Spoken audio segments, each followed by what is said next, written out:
Welcome back to IVF Parent, the podcast where we share real stories, expert insights, and honest conversations about the many paths to parenthood. I'm so excited about today's episode because we're joined by two incredible guests, Mike Snaric and George Moore. They are the founders of Families Out Loud, a nonprofit organization dedicated to supporting families on their journeys to parenthood. Through community events, education, and advocacy, Families Out Loud creates safe and inclusive spaces that celebrate family building in all its forms. By bringing together resources, professionals, and strong support networks, they ensure that every family feels seen, valued, and empowered. Today, we'll be talking about their mission, the impact of building intentional communities, and how we can all help create a more inclusive and supportive environment for families everywhere. I hope you enjoy it as much as I did. Thanks for listening. I have Mike Snaric and George Moore, and they are the founders of Families Out Loud. They are parents via IVF, surrogacy, a donation of 2, right? Yes. That's right. 2 boys. Almost 4 years old, March 5th. Oh my gosh, so you're almost out of the all in, all hands on deck. Yeah. Almost there. We're almost there. You're almost there. So we're going to be talking about you guys, your journey, what people want to know about you and what you do, and so that people can feel safe. Because as you know, and I'm a mom via surrogacy, but it was in the dark ages way back when. My kids are 24. Seriously. I was breaking glass vials and mixing. It was like a whole other my God. There was no day 6, no blastocysts. Wow. No testing. Yeah. No information available anywhere, probably. Yeah. Nothing. It was sort of like just to throw it on the wall and see what sticks. Yeah. Truly. Yeah. Like, how did anybody get pregnant and have children? So now it's a whole new ball game. And with that said, though, there are so many players in the industry, and I would be confused. Like when I started looking, there was one surrogacy agency, right? Yeah. And now seems like there's a million places to go. So give us a little bit of background about you guys and what you do. You want me to go first? Yeah, start. What's our go? Why not? Sure. So Mike and I have been married for 8 years. 8 years. Together for 17. 16. Wow. 16. We're right up there. Yeah. And like having kids was like something that we both immediately connected on our very first date. We're like, we want kids. We both come from big Italian families. And so that was like very important to us to have tradition and all that good stuff. But we honestly it was a dream of ours, both of ours, but we had no idea. We didn't know how to do it. What that journey looked like, Right. you know? Like we met, I was like 18, Mike was like 22. Yeah. So we're Oh like, my gosh, wait. You guys talked about having kids when you're 18 and 22 on your first date? very unheard of. It was like really important. Like, that's how important it was to us. Like it was You're at least a family.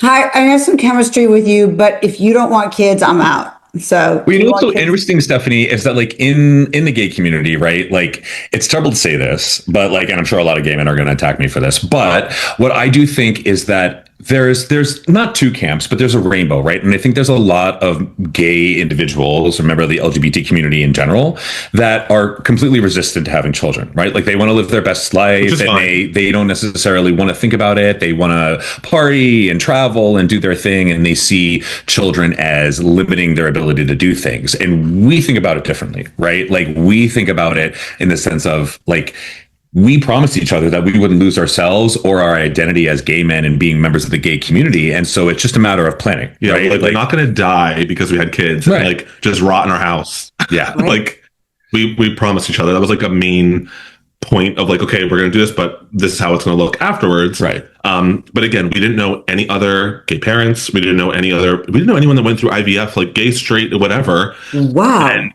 so we just, Well, because we were also younger, right? So like, yeah, right when I said that, I said, wait a second, you're 18 and 22, you're going to parties. Right. You're not really thinking, ooh, how do I do Right, this? exactly. You know, I need the girl part. So what do I do? And where do I go? we need to find a girl.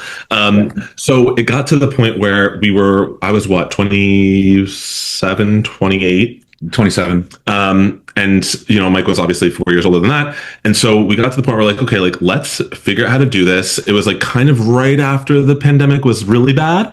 Well, my mom had gotten sick. Yeah, Mike's mom got sick. So it was like that kind of like parental pressure to be like, hey, like the clock's ticking. We wanted our kids to meet both sets of parents.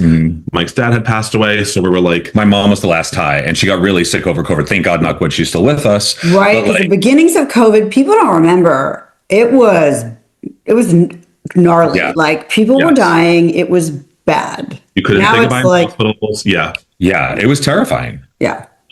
So then finally we're like, okay, like let's have kids. We still didn't know any other gay dads because it was just like, we never crossed paths with them. Right. Well, we were involved in our life. Like we had our careers. We had moved across the country to Seattle, from New Jersey to Seattle. We were creating a life in the Pacific Northwest. Yeah. COVID sent us home. And so like, we were like flipped upside down. Yeah. Yeah. And so then we started to just like Google, and we went down like these Reddit rabbit holes, which is like the worst place to look for information. Yeah. Yeah. And we were trying to find like just the price, like how much does it cost? Couldn't find that. And we're like, it's like widely varying. Yeah. Well, yeah, it was like we couldn't find like a definitive answer for our situation because we knew we wanted 2 kids. We're like, we really want twins. So it's like instant family, one and done. Like, let's have 2 at the same time. Right. Highly contested topic. Yeah. But that was like our dream from the beginning, right?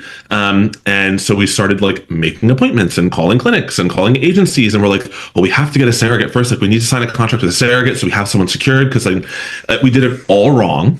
Yeah, I was thinking that. The surrogate is done after the embryos, but it's okay. Yes. Well, our agency, which we won't say the name of because they don't even exist anymore, we signed a contract, but it was like a 2-year contract. And so we felt like we needed to find this surrogate within 2 years or else we were going to be SOL and like not have, it was a disaster. Because you're right. Because a good surrogacy agency is going to say the first thing is, great, you guys, wonderful. Do you have embryos? Right. And that was not the question. It was, this is how much it costs, sign here, and then you have 2 years and we'll get you a surrogate. And then we're like, okay.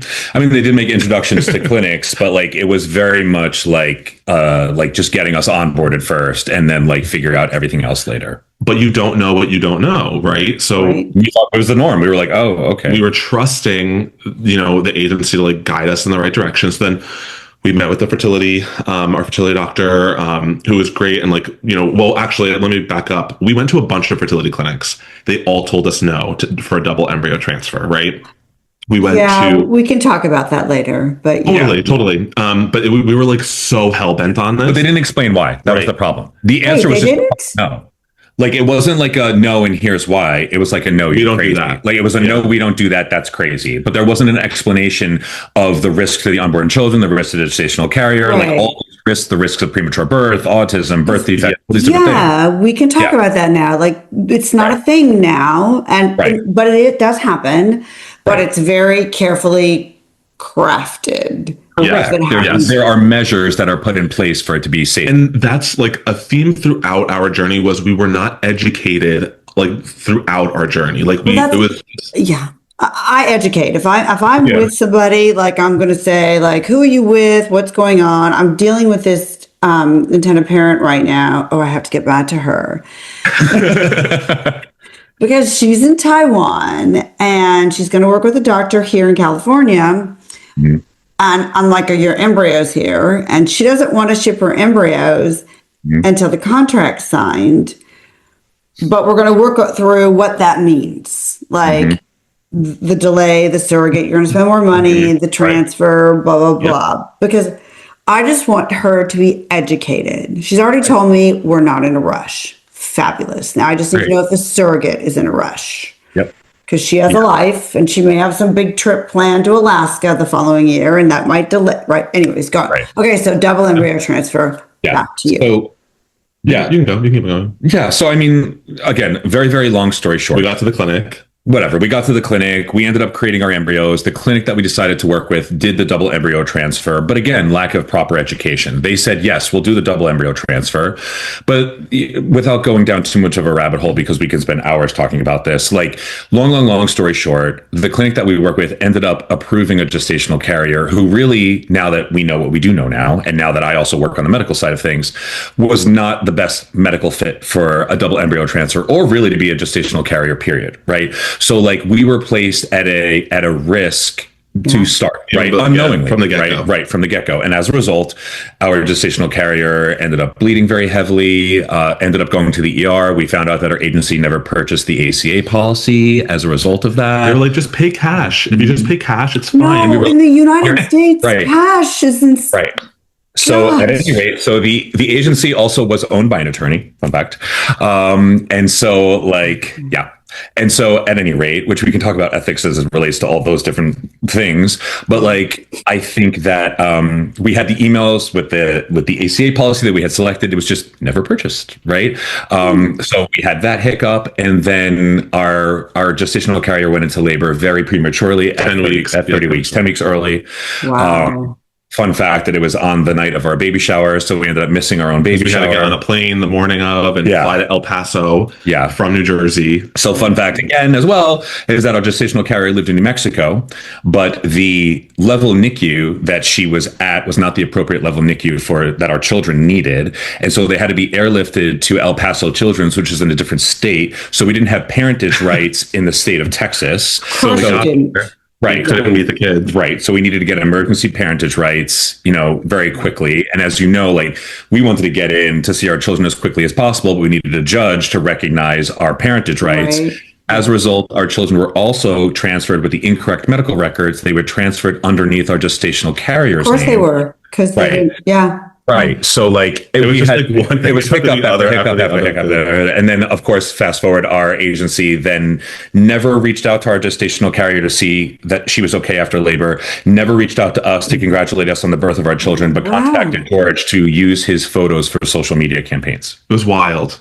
And we were like, oh, I guess this is just like normal. Like we thought that this was like not weird. Are still going, I guess this is normal. Right. Like it feels so wrong, but you don't have experience because you've not done it. You don't know people who've done it. So they can't tell you, no, this is not normal. And like I haven't had a surrogate have to go to a different state for NICU, but come on, this person who shall remain nameless said to me, Stephanie, as an attorney, this is a really good job. It's, 9 to 5, Monday through Friday. It's great. And I'm thinking, yeah, you're laughing because babies are not born Monday through Friday, 9 to 5. Hello. So I was like, I get into this. I go, it's a great job, but not 9 to 5. Right. Yeah. And not Monday to Friday. It's 24/7, really. Yeah. It's 24/7. So when we have that happen, my office just contacts the head nurse and we say, listen, yep, the surrogate's here. There's no order because of blah, blah, blah, blah, whatever reason. Here's what we have. We've already submitted to the court, and we're going to go ex parte, which is a fancy way of saying really fast. Dear court, we have an emergency baby born. The woman who gave birth is not the mom. We need to make the parents the parents. We go, we get it, we send it, So at least typically they will band one parent in that situation. If the hospital, gets something. And Texas, I have to say. They did. Usually works with you. Because Texas, I'm licensed in Texas. And I have to say, people ask me, oh, what's it like? Because, the very strict abortion laws, love Texas. Yeah, so do we. I mean, listen, right now, I know that there's potentially some scary things happening with like some things where they're saying like they might need an at-home study and all this other kinds of things. But it sounds like it's kind of quelled a little bit, that it's not as bad. And it's not as bad. We still hold our breath. And I still tell my intended parents or my surrogate, listen, they might require more. They might require you to appear. Usually it's via video. Maybe we always get a background check. Always, right? So we'll say, well, maybe we'll have to have just a little bit more, for them, a psych review, which I always want. Okay, it's not a psych review for intended parents. So let's talk. It is to prepare the intended parents for what it is like working with a surrogate for however long, typically a year or more, and the issues and how you handle them. So it's as smooth as possible. It's not a gatekeeping situation typically. Right. So in Texas, we've been able to to do that. But, home studies, if they request it, we have to figure it out. But I tell all my clients the court's great still, even with what's happened in our industry. So, okay, so oh, go ahead. But no, go ahead. Carry on. I was going to say that's why we decided to have our event. Our first in event Dallas, is for Families Out Loud is in Dallas. For this year, and our first event ever for Families Out Loud was in Austin. And it was great. It was fantastic. Great state, and the surrogates, I love them. They're wonderful. They're wonderful. They're wonderful people. The healthcare system in Texas is good. Insurance costs are lower. Cost of living tends to be a little bit lower than other places in the U.S. It's just a good place to have a gestational carrier. Like, I understand the abortion laws are scary, but like, if you have a gestational carrier who's closer to the New Mexico border or is willing to travel and go to Kansas, it's okay, right? Like, it's and you have a good lawyer on your team.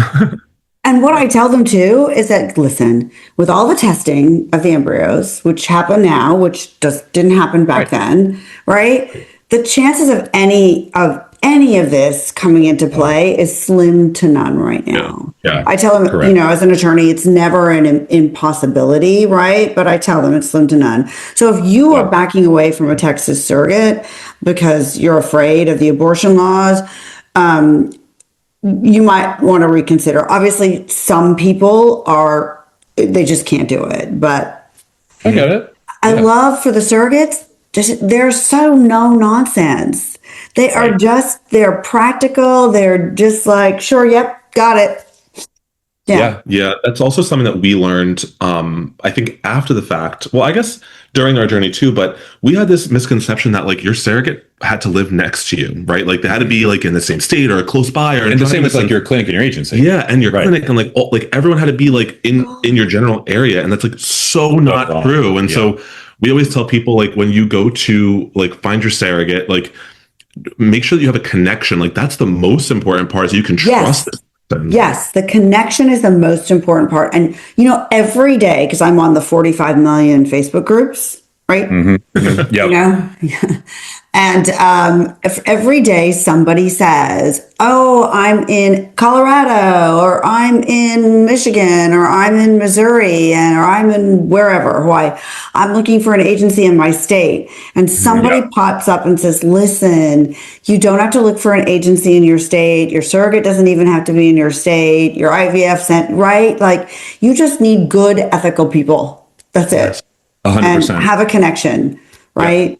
Yeah. Okay, so how long were your babies in the NICU, since they were born at 30 weeks? Yep. So James was the firstborn. 2 minutes. 2 minutes. Yeah. He was in the NICU for a month. So we flew out, picked him up, flew him back. And this is Anthony had to stay. And then Anthony was for 2 months. So we had to like leave one of our kids in the NICU and then fly back to Jersey. It was like kind of devastating. And it was also when the mask mandate was lifted. From airplanes. So like no one had masks on. People were like trying to kiss the kids. It was you're like, because after COVID, we were kind of like, can we walk around? Yeah. Because you didn't know what you didn't know, right? And so it was definitely terrifying. But like, so to perpetuate the story forward of like how we got to where we are today, right? So after all of this, our physician, who shall remain nameless, was like, hey, I'd love for you to be like intended parent speakers when I go to Men Having Babies conferences. And I was like, oh, and George and I were like, that's kind of cool. Like, oh, there's men having babies. Right. And we were like, what is this thing? And we were like, what is this? What even is this? Right. We didn't know it existed. It clearly existed when we were going through the process. Well, we also were searching for like gay people having babies. We were looking for like just IVF or surrogacy. And so we weren't thinking of it as like this specific thing, right? Which we'll get more into in a minute. Yeah. So we end up speaking, as intended parent presenters at a few of these conferences, and we were like, we really enjoyed it, and it was great. And at one of the conferences in New York City, Brad Spencer from Same Love Surrogacy approached us, and he was like, "Hey, I really enjoyed you guys," and he was like, "Have you ever thought about working in this space?" And I was like, well, Micah just quit. I just left. I worked for Equinox for over 15 years. And I was like, yeah, kind of. And George was like, no, I'm very happily employed. I'm okay. George's like, I'm out. Yeah. George's like, I'm good, but this is fun. Go. Yeah. Right. Yeah. So I was like, yeah. So I ended up working on the agency side for quite a few years with Brad, and I learned a lot at Same Love. I learned Oh about yeah, Brad, their agency. Yeah, they're yeah, I will say like Brad is very well organized. Like I learned a lot from he and his team. They really have their ducks in a row when it comes to presenting things. That's when we started to put the pieces together of like, oh, our journey sucked. Right. And yes. like so bad. Right. I tell every baby has their, story, and your journey is just a little bit different. Yes. But you have your children, but you're like, wow, you're kind of super lucky in a way that, your gestational carrier is probably fine. Right. Your children are fine, but it could have gone so wrong. So much worse. Exactly. So at any rate, work on the agency side. And because I was the coordinator on the East Coast, we live in New Jersey, and I was working with so many East Coast parents, I ended up just for whatever reason cultivating a great relationship with the physicians at SDFC. I ended up getting to have so many East Coast parents go with SDFC just because they enjoyed the physicians, they enjoyed the bedside manner, the care that the clinic gave them. And so after I had been with Same Love for a while, I was reached out to by San Diego Fertility Center, and they were like, hey, do you want a job? I was like, do you want to work? Or like very interested in working on the clinical side. And so now I've been doing that for 2 years. And I'll just say this whole time after we had our kids, we were getting messages on Instagram, on Facebook of like, how did you do this? Like, what's the first step? And so we're just answering like question, but it was unsustainable. The volume was way too high. Yes. And we were like, so we started to think about like, how do we like help people, but like do this in like a sustainable way and have like more of an impact, and not just people that like know us off of Instagram. And so then Mike got more involved at the clinic. Yeah. And so I end up on the clinical side of things. And as a result of that, I'm presenting I'm at Having Babies conferences on the clinic side. But also as the director of outreach for North America, I'm now having conversations not only with same-sex couples, but now I'm meeting single women, reciprocal IVF, heterosexual, right? And so now I start having conversations with women who are having issues reproductively, and they are having to work with a gestational carrier or an egg donor, and they never thought they were going to. Never. And they don't know where they're going to turn. They don't know who to talk to. They don't know what to do. And so it got my wheels turning and George's wheels turning. And I was like, we need to create a space and an educational environment for all family types. Like, men having babies is an option for men having babies, but like we wanted to create an option for everyone, for not only same-sex couples having babies, but for singles and for members of the heterosexual community, everybody, non-binary community, right? Like just being inclusive of everyone, because at the end of the day, we all have the same goal, right? And that's to build a family. Yeah. And while the information and the path to get there may look different for everyone, the information, the ethics, and the trust, that remains the same. And so that's why we created Families Out Loud and why we're super passionate about it, because we wanted to be the solution for everyone. Exactly. Okay, so tell people how they can find you, what you do, where you're going to be, because you're right, education is key, because as a woman, you think you have the parts, and so you should be able to have this baby, especially if a lot of women, I was just running tech industry, but even myself, I wasn't in my 20s when I started, but I thought, I have the parts, I should be able to do this. And then, a gazillion years later and multiple IVFs later and a surrogate, I had my children. So, yeah. Right. Yeah, well, our next event, like we were talking about before, is February 6th and 7th in Dallas, and it's free. So all of our events are free. We don't charge to come, and the sponsors who are there are the ones that are funding these events, and so they allow us to put these events on. And it's really about education, right? It's free education, and we guide people through the entire journey. So from the start, like when you're early on thinking about it, to the end and financial planning. Sorry, our son has joined us. It's okay. It's okay. People either are have kids or wanting children, so we try to. And if you go through a journey, I found that even though I worked with people who, have been longing for a child, nobody begrudged me if, my kids occasionally popped up onto something because they knew Right. I got them. Yeah. I'm gonna go get him settled real quick while you keep talking about it. Right. Yeah. And so, I mean, what's really nice is like through these events, we get to meet so many different parents, intended parents, parents to be, current parents come, and just to like also meet other parents in their community because it's a very local community. Yes. Yeah. And what's nice is like Families Out Loud, our events are probably like maybe 15, 20 providers, agencies, like total. Like it's not like a sea of like this giant room where you kind of like you walk in and you're completely overwhelmed. It's not like that. It's very casual. And so we try to make these spaces that are like more loungy in nature, because a lot of people walk in with like a full guard up, right? Like it's still a very taboo subject to a lot of people. Yeah. Like, and it can be scary. You're so scary. Right? And you're in a room with a bunch of strangers and you're sharing this like very intimate information about yourself, as you're talking. But we try to make it more about like listening and giving time to like ask questions in intimate settings where you can like walk up to a provider and ask them a question directly. But it's really nice. It's very casual. Like I said, we also like feed you and have like snacks and appetizers and all that stuff. Cause we're really big on food. Yes. It's really around education, and also like people sign up with agencies right then and there. People select their egg donors sometimes at our events, which is really, really cool. That's amazing. Yes. Yeah. I have an event or I would join, but I'm not coming to Austin on the 6th or 7th. Okay. So after Austin, right? Or is it Dallas? It's Dallas. Yeah. So after Dallas, we're in Chicago on April 16th and 17th. Okay. And then we're heading home to New York City. So we're going to be in New York on the 15th and 16th.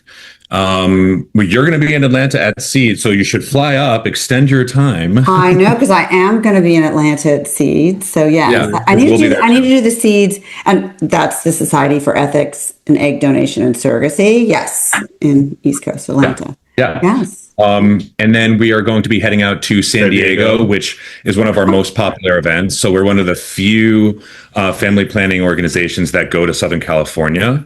And so our last San Diego event was wonderful. It had a huge turnout. And a lot of people just really, really enjoyed it. And so we're going to be in San Diego, July 11th and 12th. That's the weekend before Pride. And then San Francisco. We're going to Washington, D.C. in August. And then we're going to San Francisco in November. All of this you can find on our website. So familiesoutloudevents.com. And we'll link this to people. And so they definitely have access to that. And I'm really glad that you said that it's for everybody. So it's not just for same sex. It's for single people, straight people, thruples, right?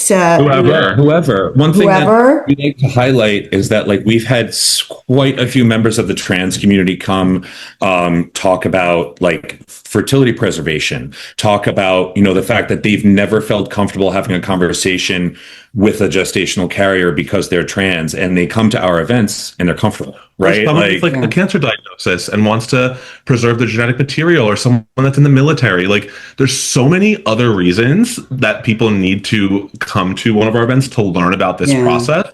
And we've learned so much about all the different reasons why people need this education. And we get approached originally, like it was, we were focused on just the same sex couples, right? But like Mike said, we quickly learned that like there was a much larger community that needed this help and support. And so we had this like kind of epiphany at one of our events. I think it was at DC, where this two heterosexual couples came up to us, and it was, like unsolicited, like we got off the stage. Yeah. It was the end of Families Out Loud, the event for the day. We got off stage and they were both like waiting for us at the stage, and the men were both in tears. Both like, and they're with their wives. Yeah. And they both were like, this changed our lives. Like we had no idea that this was still possible for us. And we just wanted to thank you, because there's no space like this for people in our situation. And we were about to give up, and we randomly one person saw like an ad that we had, and another person actually had a friend who was gay who was like, oh, I know about this company that does this. You should go to their events. And it just like, it made us feel like we were doing something right. You're like, okay, we're doing this right. Yeah. Like, this is like, because we're all filled with self-doubt, right? Like, we all have that imposter syndrome every day. Always. People look and they go, oh, you do such a great job. But, sometimes you're like, oh, is this going to work? Right? Is anybody going to watch? Does anybody care? Yeah. Apparently we needed like tears and like raw emotion. I guess. I have to say, back in the dark ages, when I was going through IVF, it was very localized. Now it's not, as you guys know, right? Like when you pick your agency, you're a physician, you're a surrogate, you're egg donor. And I think one of the great things about it is that physicians would hold these local events. So you would go, probably not so many gay couples, but I don't know, maybe a couple would go. You would go and you would get information. And these rooms sometimes were filled with like hundreds of people. And then somebody got the free IVF. I never got the free IVF. Yes. My children, it was cheaper for me to have children, honestly, than what I spent to get them. Yeah, I'm sure. Yeah. So I think that is the key component. So it's great that you were there to kind of fill in the gap, right? Like, because there is a gap. There's a knowledge gap.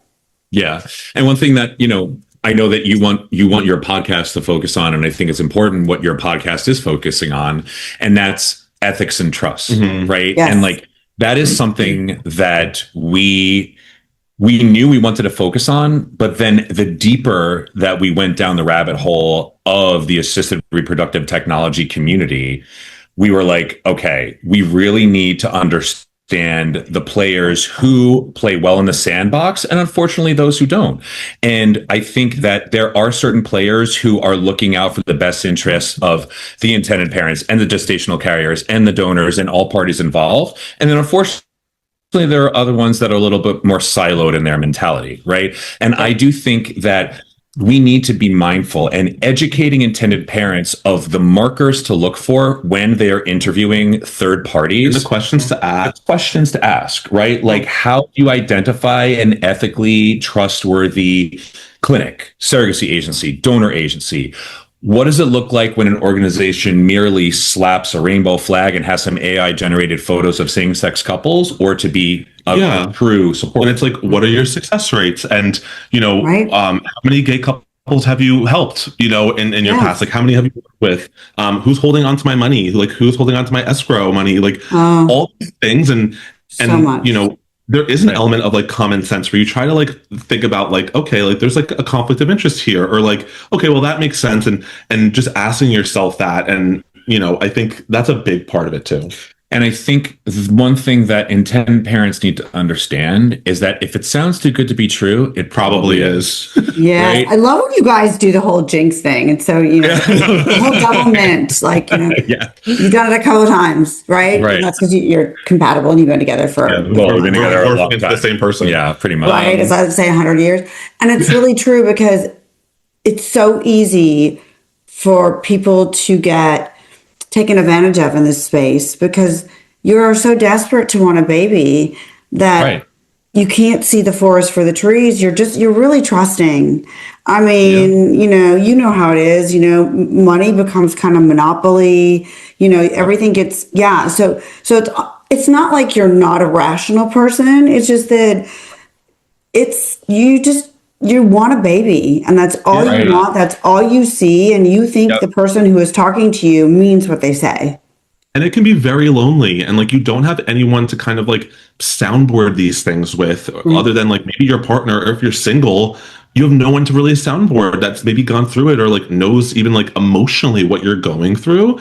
And so like, we're lucky that we had each other, but that's why like we wanted with Families Out Loud, like another goal was to surround people, our attendees who come, with people who we personally trust. And like, we would trust anyone that's at these events with our journey. Right.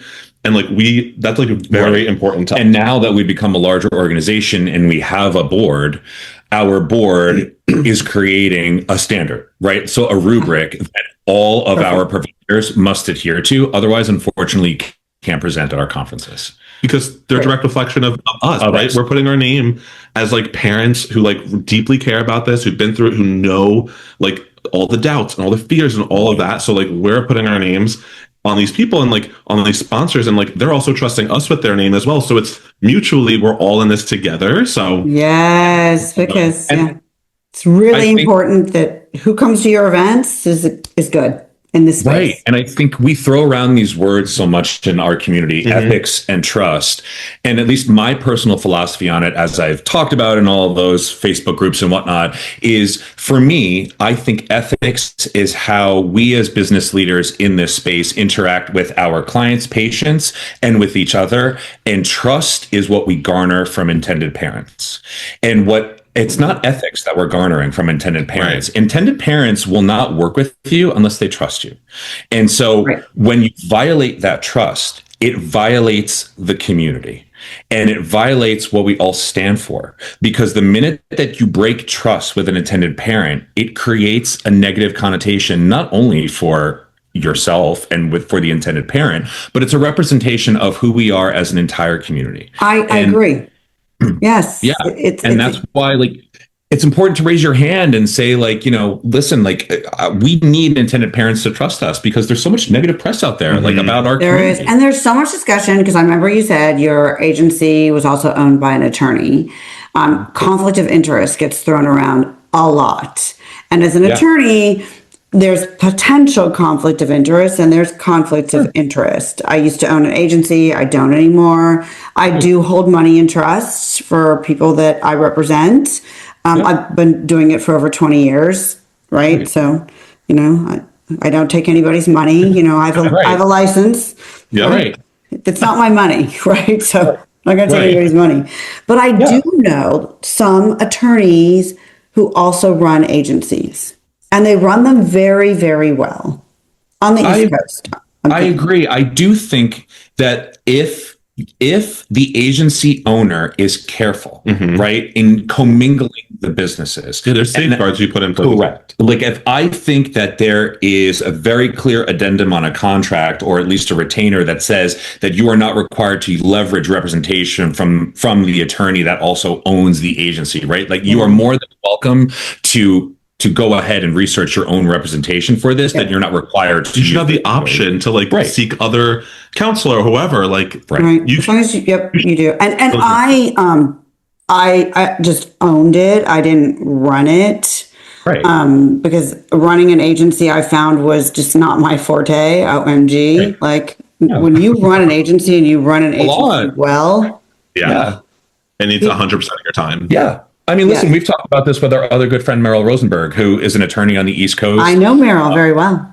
Yeah. And she's one of the most ethical, trustworthy people that I've ever met. Right. And she did it. But I think just like you, she did it right. Right. Like, I think that there's a way to do things and there's a way not to do things. And she runs it. So, but she does it right. I just found that the running and it was too much. And I felt like I knew too much. You know what I mean? But you have to have the guardrails and everything. So, yeah. And I think that's part of what we want to define, right? Like right now we're talking about it very subjectively, right? Like if they do it the right way and it's like, okay, well, what is that? Like, what does that actually mean? Yes, that's perfect. And we're not trying to tell anyone what to do. Like anyone can do whatever they want, obviously, but we're saying like, if you're coming to one of our events, any provider here is following this set of criteria. And like, this is what we feel comfortable with and feel like sets you up as the intended parent for the most success with the least amount of risk. Perfect. Yes. That's what people want. And they want success. We didn't get it. And I think like, not only is that what people want, but I think there's a level of like, they also don't know what they need, right? Like there's what they want, but it's knowing what they need. Yeah. Correct. Because you remember when you guys walked in, your agency said, okay, contract first. And you went, okay, surrogate first. Okay. No embryos. Okay. Right. Okay. When you call your dad to be like, hey, like, can you help me like fix my car? Call us as your dad and we will help guide you through this process. That's the way that we approach it. That's actually a really funny analogy. But we like, honestly, it's so funny because people have said to me, like, why are you and George like doing like, what's your modus operandi? And like, our biggest thing is that we just literally want to help people. Yeah. Right. Like we felt so lost and we just wanted to give back however we could. Like, I think it's a matter of like, for so long, so many individuals and people have complained like, oh, like there's no great place to go, or like, you know, they're sick and tired of going to the same conferences over and over again, but like there needs to be something different. And so George was like, well, why don't we be the different thing? Like, why has no one done the different Why thing? not? Why not? Yeah. We don't make a penny off of Families Out Loud. Like this is just like, well, like we enjoy speaking about it, and like the sponsor, without sponsors, we could not do this. Like that's the whole way that we're able to do this, and that's why we love our sponsors and like we cherish them so much. Without them, the Families Out Loud wouldn't exist. Yeah, it wouldn't exist. It wouldn't work. And this podcast, like I'm doing it purely for information. I am not doing it. I don't make any money off it. I don't have any products. They asked me and I'm like, well, I don't really think it's not for money making. It's just to help people out there who are searching to try to have a baby or two, but maybe two surrogates, not one. Maybe two surrogates. That's fine. It's fine. Yeah. Unless, you know, there are some parameters. I did know this surrogate who delivered 3 sets of twins vaginally. Cannot really. Oh my God. A rock star. Literally like Wonder Woman. Surrogates are the most selfless. It is the most, in my opinion, like the most selfless human act one person can do for another person. It is beyond. And I'm on, again, another Facebook group with surrogates. I have learned so much from them, and I'm just a lurker because obviously, you know, I only got pregnant for a little blip and never delivered my babies. I know a lot about being pregnant just from this industry and giving birth, but oh my gosh, like the 4th trimester, I had no idea, right? The things I've learned from these women. Yeah. And I mean, they're so incredible, and it breaks our hearts when we see these articles. There's been a lot of articles published about Meghan Trainor lately, right? And I've been reading a lot of articles about that. Breaks my heart. It breaks my heart. And a lot of the articles are actually coming out of the UK, which is not surprising because surrogacy is a not kingdom. Surprising. Yeah. However, the rhetoric around it is just so troubling because they are portraying surrogates as not even people, right? Like as just these like abused vessels. And like instead of celebrating like life and like something beautiful and someone having like their dream come true about having a child and like going to a great family, a great mom who like wants to have a baby. Like why are we not looking at that and celebrating that baby? And you're right, that woman who gave her the life, the baby. Obviously, I don't know Meghan Trainor, but she seems like a lovely person. Right. Yeah. And she's having another baby. And don't we want more babies? Because everybody says, OMG, that nobody wants babies. Well, somebody had a baby. So. Yep. And I think the other piece that sometimes we forget to talk about is like having like an ethical, safe journey also is like protecting your surrogate too, and like protecting all these people who are putting their bodies on the line for strangers most of the time, right? Yes. And you know, you as an intended parent, you know, collecting this like really strong team of people helping you also is protecting the surrogate. Yeah. And so it's something that like a lot of times like you don't talk about, but it's also really true. Yeah. And I think like we talk about it at our events, like working with the surrogacy agency, that not only they're supporting you, but I think arguably even more importantly, how are they supporting your gestational carrier? Yes. How are they supporting her? And people say, I used a surrogate to have my baby. No, you worked with a surrogate. Right. I hate the word used. I do too. You didn't use her. You worked with her to have your child. Yes. And I was very fortunate that I had a family member who was able to carry for me. We were just tapped out. It was like 7 years, 7.5 of IVF. And so we couldn't afford an agency at the time, the one agency that was around. No, really one. And I paid her. And people are like, you paid her? I'm like, yes. She carried my twins. I have like, it's not a 9-to-5 job. It's 24/7. Her organs got shifted. So yes. Change your body. Yeah. I'm going to pay. Right. Like, you know, there's so much to this journey. And I think like there's lots of different things that we can talk about, rabbit holes that we can go down, like, you know, surrogate compensation in the United States and where it's at and the status of all of that. And, you know, how driving up costs of gestational surrogates in the United States. And, I think at the end of the day, it's not so much for me how much gestational carriers are getting paid. I do think that there's a lot of players that are getting rather greedy in the space, right? Like in terms of what they're charging for the services. And I think that listen, we need to be really mindful of how much we're driving up the cost of things in the United States, because that's what's causing individuals to look outside of, of this country for service. Yeah. And I think that I personally don't have any qualms whatsoever with looking outside. I do think I think it's important that everyone understands their options, but I do think it's important that everyone understands the risks, right?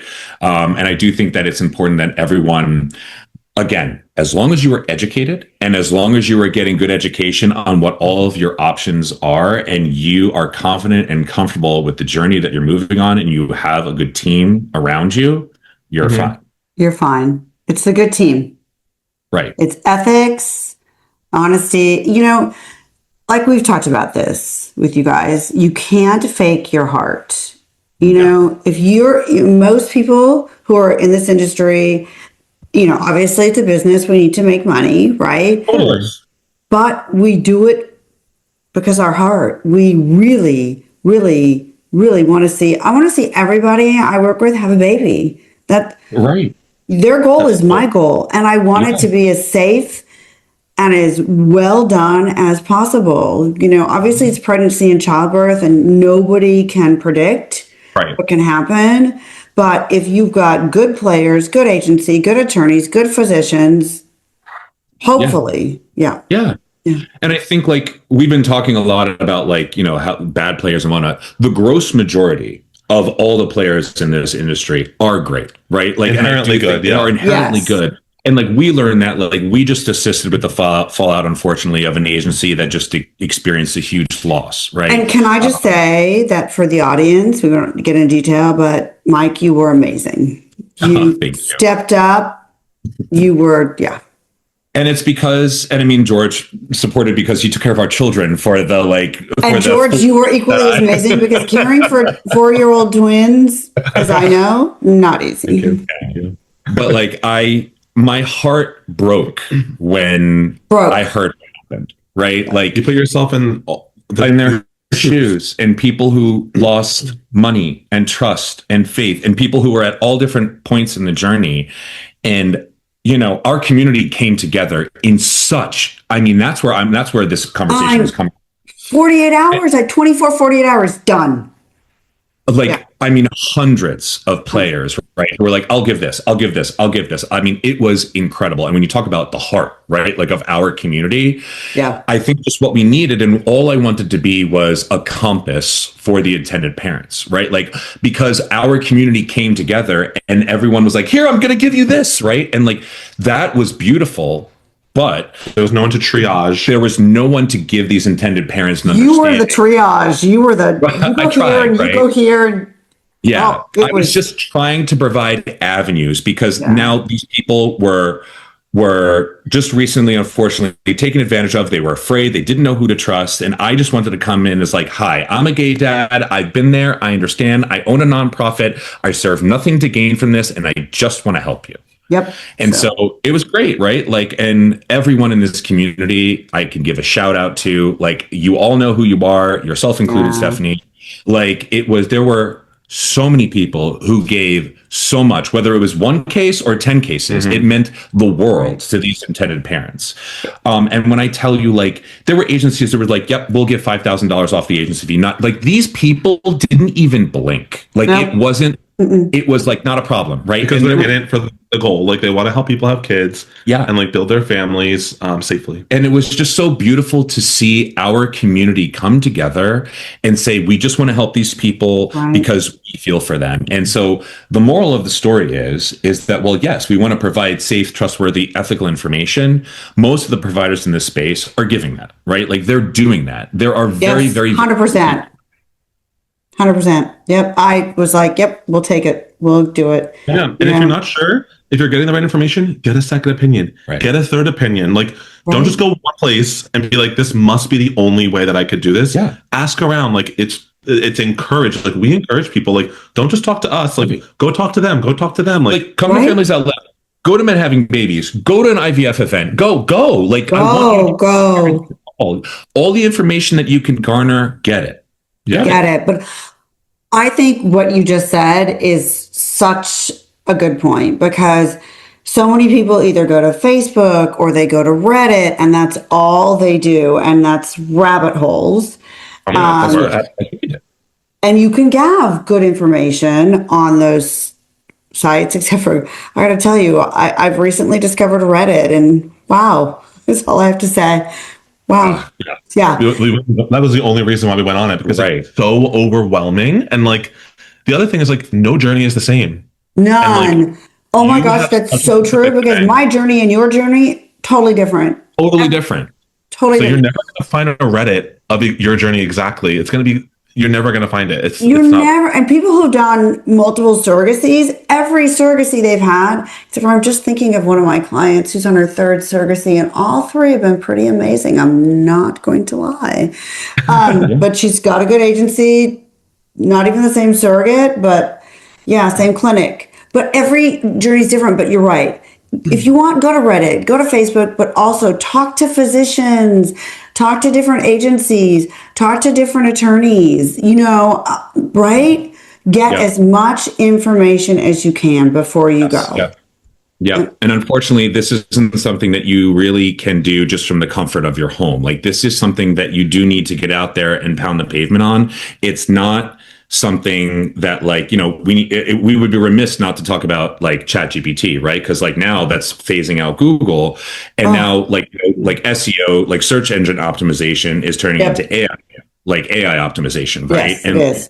Not all providers are on ChatGPT or like even understand, and so our patients, our clients, they're on there talking to it, and it's not giving information in the way that we would necessarily want it to. There's such a human element to these journeys that right now, how it's set up, AI and like just ChatGPT, it's not there yet. We're trying to work on something. We're working on something. We're working on a really cool AI app that will help with this. It's a toddler, is what I tell people. It's a toddler. It can give great information, but it's there to appease you and try to figure out what you want to hear from it. Make you feel comfortable and make you feel like you're doing the right thing. When like someone who's going to sometimes challenge you, and like you need a lawyer who's going to be like, great, you can do this, but like, here's why, like, I don't think you should, right? And like, you don't want someone who's just going to agree with you on everything. You want the pushback. You want well, have you thought about this? Like, that's an advocate. That's someone who's advocating. And AI is not pushing back. AI is there to, give you a massage, stroke you. What do you want?